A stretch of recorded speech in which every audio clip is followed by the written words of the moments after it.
These are tough eggs. Well, I want to say that in the last email that I know of that Doug sent to us, there was a statement he made, and I want to read it verbatim because it was beautiful. Of course, the context of this is he's talking about Christian love. He says, "Thanks to all of you," this is to our family, "thanks to all of you and your families, it will be all right if we can leave it up to love." And of course, the pastor was talking about the love, we were talking about the love that motivated God in the fullness of time to send his one and only Son, Jesus, who lived a perfect life and fulfilled the commands of God, which nobody's done before him and nobody could before him. And then offered himself as a sacrifice, receiving the due penalty of our sins. It was our sins that put him there on the cross. And then when he rose from the dead, he conquered death. It was like he got into a fight with the devil over death, and he won. And because of that, his resurrection 2,000 years ago is like a deposit for us. It is a sure sign that we will live indeed after we die.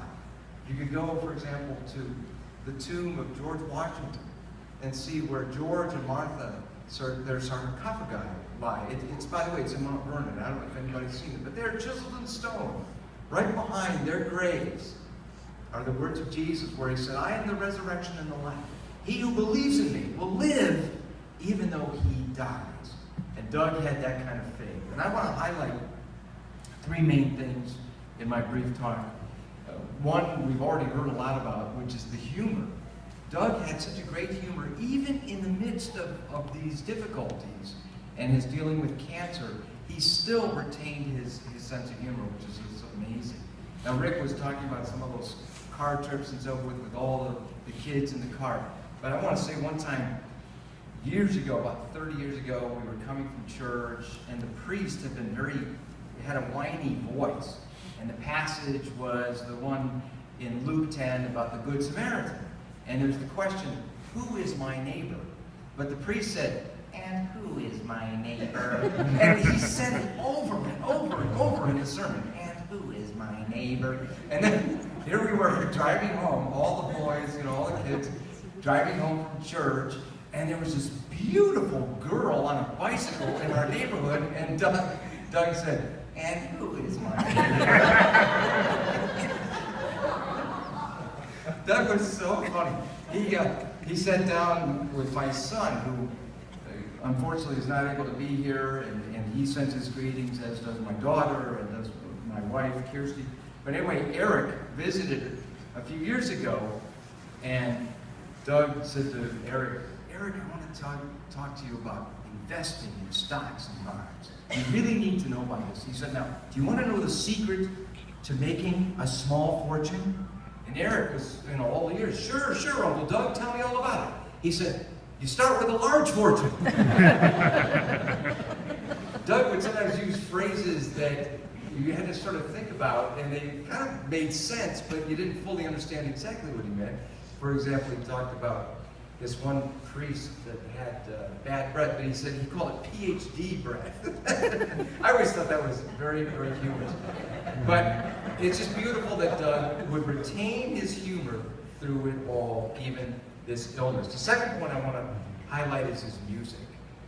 Kirsty, my wife, we were talking about this just yesterday, and she said, "My first image of Doug was in his room." This would be in the late 1970s. There he was, seated with the guitar, and he was making music. And he even invited her, she was musically, and is musically inclined, to join and harmonize with him and so forth. And she said, "That was my first image of him, and my last image of him was also with him at that concert that you saw a little portion of." Probably most of you were at the concert. How many were at the concert?